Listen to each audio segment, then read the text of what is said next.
tardes. Bienvenidos. Me alegra mucho que estén aquí hoy. Como dice Cristina, en el año 97, octubre del 97, fue la primera vez que vine a Cali. Llegué a Cali gracias a una gran amiga, Melba Osorio.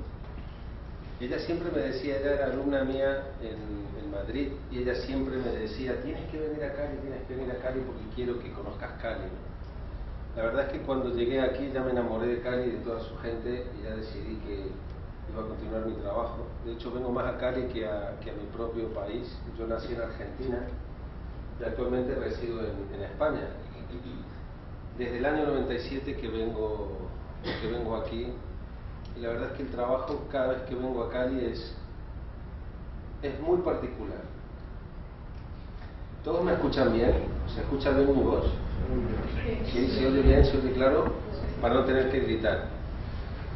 Fíjate que en el día de hoy te voy a dar una charla, una conferencia,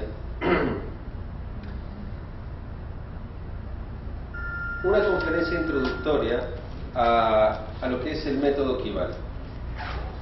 ¿Vale? Sí te pido que si pueden apagar los celulares, lo tienen todos.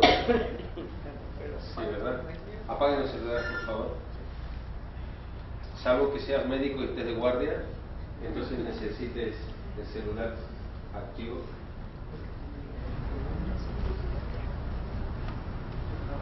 Muchas gracias. Para poder contarte en qué consiste el método Kival, déjame primero contarte algunas historias de mi consulta personal.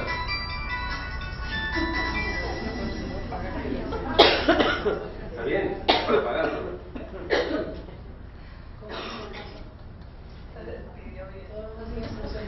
Estamos 100, ¿no? Muy bien. Eso le da un poco más de dinámica a la charla para que no sea tan monótona. Bueno. ¿Ya están todos apagados? Estupendo. Déjame contarte algunas historias de mi consulta personal para que comprendas en qué consiste el método Kival. Luego te voy a contar por qué le llamé método Kival. ¿Vale? La primera historia que te voy a contar es de un niño de 7 años. ¿Vale? Le vamos a poner de nombre Javier. Esta es una historia real. Llega a mi consulta su mamá un poco preocupada porque su niño empezó con hiperactividad. Esa hiperactividad era un poco el diagnóstico que habían hecho los médicos después de llevarlo a los psicólogos, después de llevarlo al pediatra, le diagnosticaron hiperactividad. Esta hiperactividad no era normal, porque el niño nunca había sido un niño hiperactivo, pero a partir de los 7 años desarrolló una hiperactividad que no tenía una causa que la pudiese explicar. Entonces la madre, desesperada porque el niño empezó a cambiar rasgos de conducta, empezó con un carácter mucho más agresivo de lo que normalmente era, empezó a no tener ganas de comer, empezó a no tener sueño, estaba bastante alterado y bastante alborotado.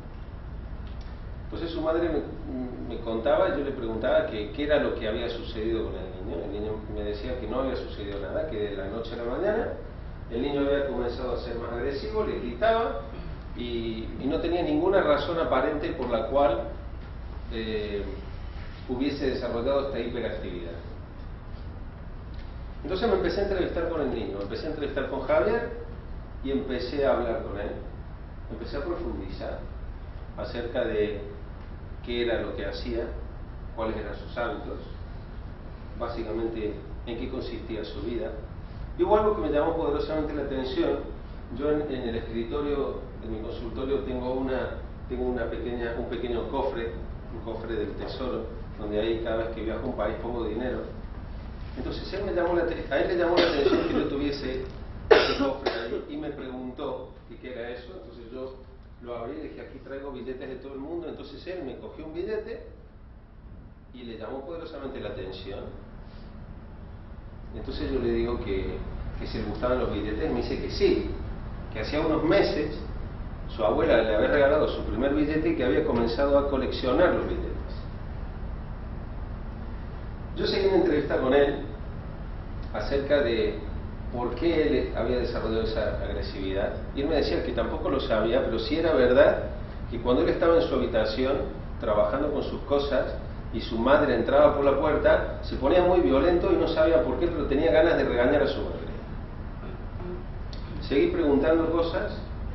Después de unos 30-35 minutos, automáticamente me volví a conectar con lo de los billetes y le dije que me contara qué era lo que hacía con los billetes.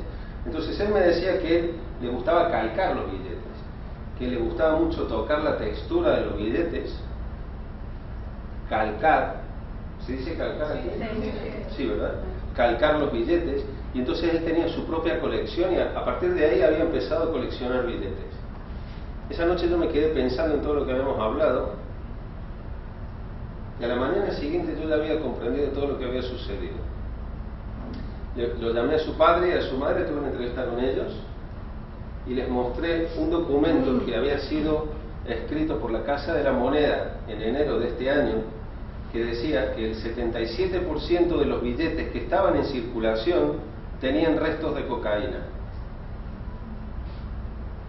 Allá es muy habitual que cuando una persona en un fin de semana salga, coja un billete, haga un rollito y esos billetes mismamente que están en circulación, pues la Casa de la Moneda hizo un estudio.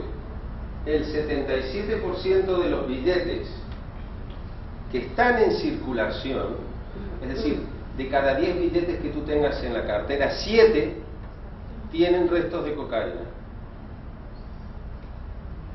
Y el niño estaba en contacto con billetes de actual denominación, todo el tiempo jugando con él y tal, y el niño estaba con sus billetes y había creado ahí una adicción a través del contacto. Solución a la hiperactividad del niño: guantes de látex para tocar los billetes, poner los billetes en hojas transparentes de plástico para que él no tuviese contacto con ellas, con esos billetes. Resultado: su hiperactividad, suspendida la droga, en una semana se redujo a la normalidad. Esto es el método Kival. Te quiero dar otro caso. Este es el caso de una mujer que llega a mi consulta, una mujer que tiene 35 años, llega a mi consulta básicamente después de ser desahuciada por servicio de urgencias en 3 ocasiones. Yo le pregunté que cómo había comenzado sus problemas. Ella me dice que su problema había comenzado con un dolor de cuello. Lo primero que hace es ir al fisioterapeuta, el fisioterapeuta le da un masaje, el dolor de cuello se le mejora, pero va y vuelve otra vez con dolor de cuello. Entonces el médico la ve, le diagnostica ibuprofeno y un relajante muscular que se llama miolastán. Le da ibuprofeno, que tome 3 al día, o sea, cada 6 horas, y por la noche miolastán para que duerma. Yo no sé si aquí se conoce el miolastán. Es una droga que es un relajante muscular muy fuerte. Sí. Entonces, ¿qué pasa con eso? Que es un relajante muscular, pero hay algunos que se olvidan que el corazón es un músculo, entre otras cosas, ¿no? Un relajante muscular, el corazón empieza a latir más lentamente, ¿no? Después de una semana de seguir de la misma forma, la mujer sigue con dolor de cuellos, vuelve a urgencia, con un dolor de estómago impresionante. Posiblemente el médico que le había diagnosticado antes, cuando le manda el ibuprofeno, le manda el antiinflamatorio, no le había mandado un protector de estómago. Le diagnostican gastritis. Entonces le dice el médico: tómate un protector de estómago, porque seguramente lo que te está sucediendo es que el antiinflamatorio te está alterando.